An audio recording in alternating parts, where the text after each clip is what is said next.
Today we're going to start machining the PM Research Dynamo Generator.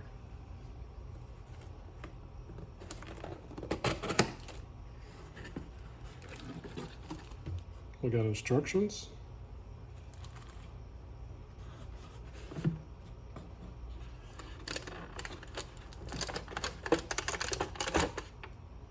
We've got the main casting.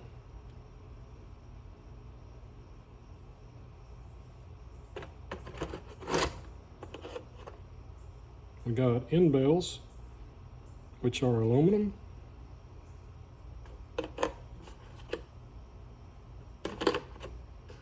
Set of magnets.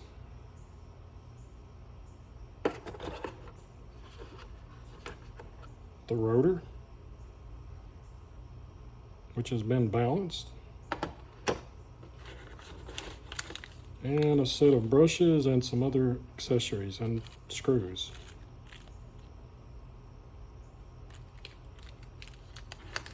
So according to the website, it takes about 10 or 15 hours to machine this.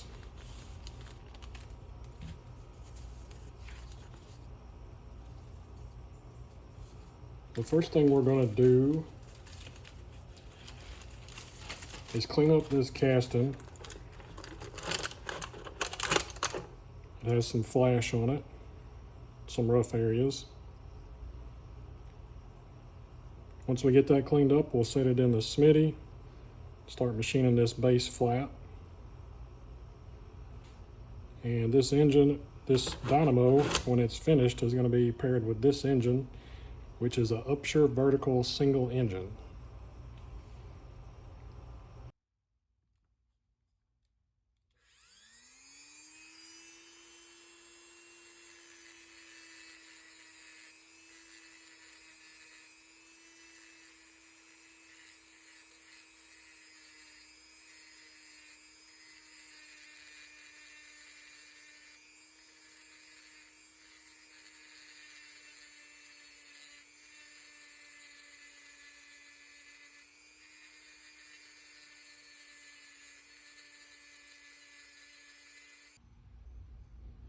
I'm going to check these corners to see if they're about the same. So we end up with about the same thickness when we machine this base.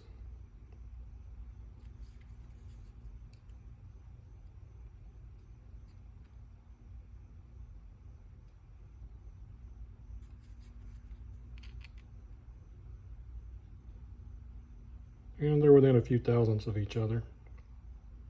I got the casting set up in the vise now.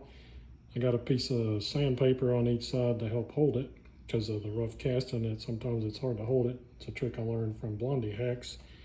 So to set this thing up, I've got the surface gauge on here. I'm going to just kind of probe it in each corner and adjust it, and I've already adjusted it to where it's pretty even on all four corners. And once I get it flat, we'll measure it, and if we need to adjust it again, then we will.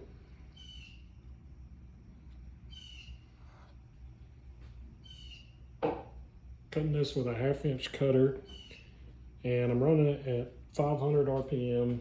So rule of thumb is 4 times your cutting speed divided by your cutter diameter.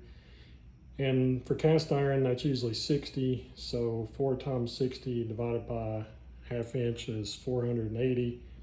My smithy is not variable speed, so the closest I've got is 500 RPM.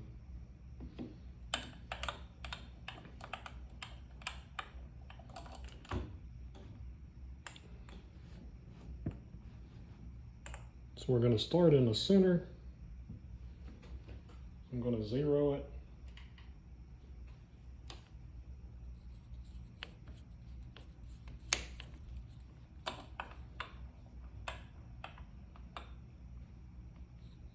And we'll take about a 30 thousandths cut to start with, just to make sure it's going to behave.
Okay, we got the bottom machined. Turned out pretty good. It's 8 thousandths difference between side to side, which is pretty good for a cast surface. So now I'm going to machine this. It becomes a lifting lug here on the top, just so then we have two parallel surfaces if we need it. So I'll go ahead and get it set back up in the vise. Put the sandpaper in here to help hold it.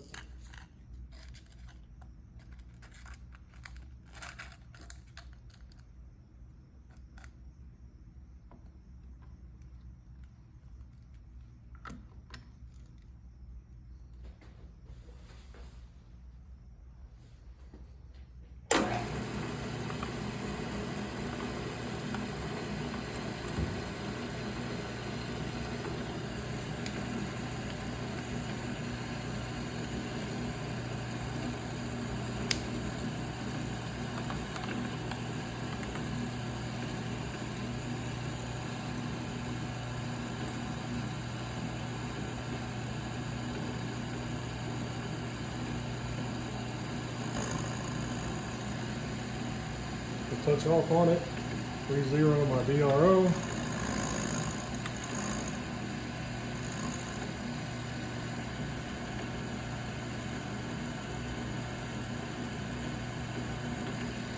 Take about a 10,000th cut. I just want to clean it up. Use just a little bit more.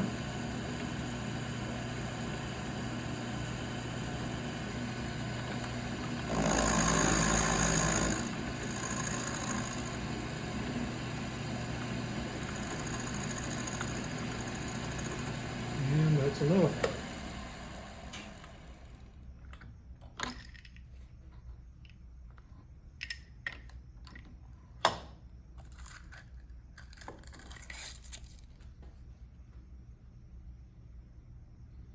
So the next thing we'll do, we need to set this up in the lathe to face these ends, and we'll probably end up setting that up in the 4-jaw chuck to do it.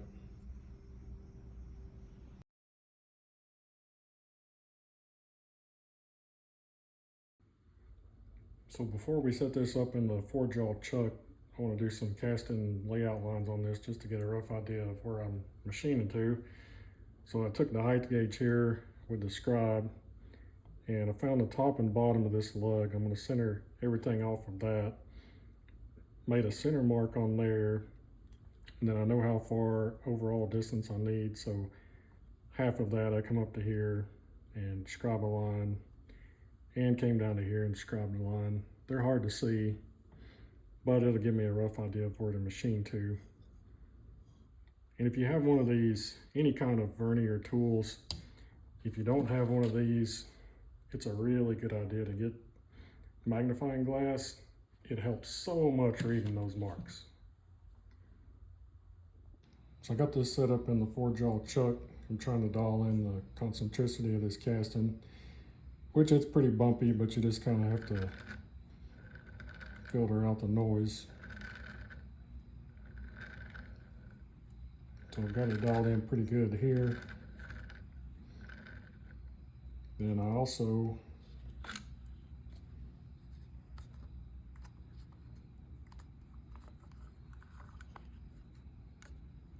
check the flatness of this surface that we machined.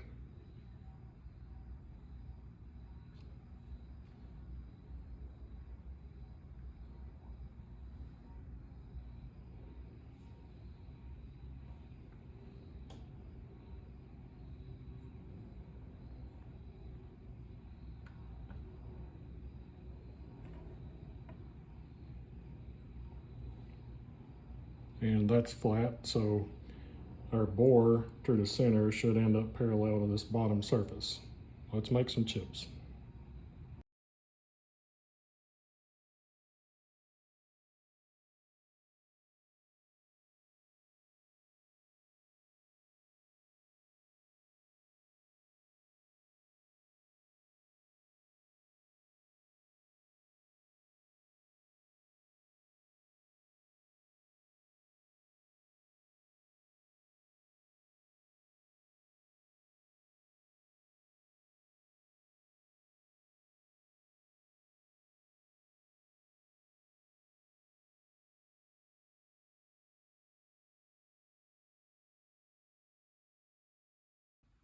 Okay, so we got it bored to size.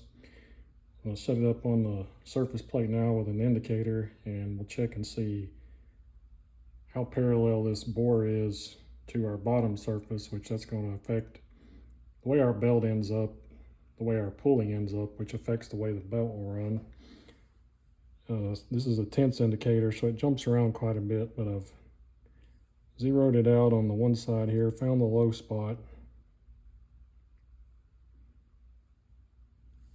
Now we'll flip it around and check the other side.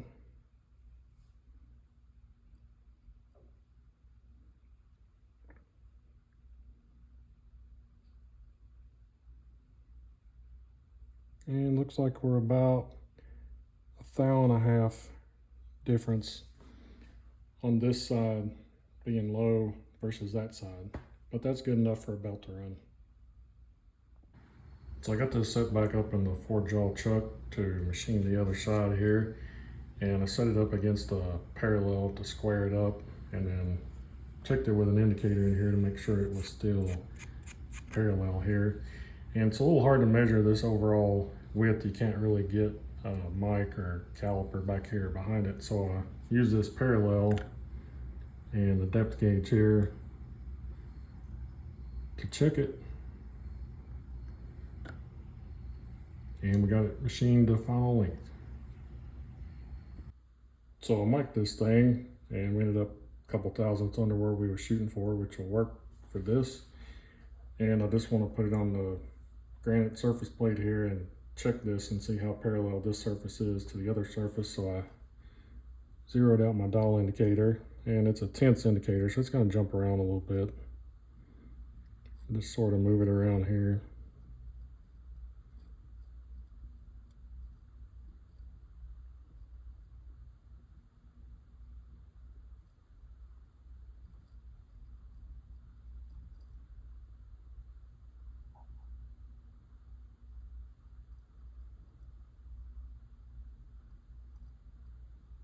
So it looks like we're at most in some places 3 to 4 thousandths out. So I think that's good enough.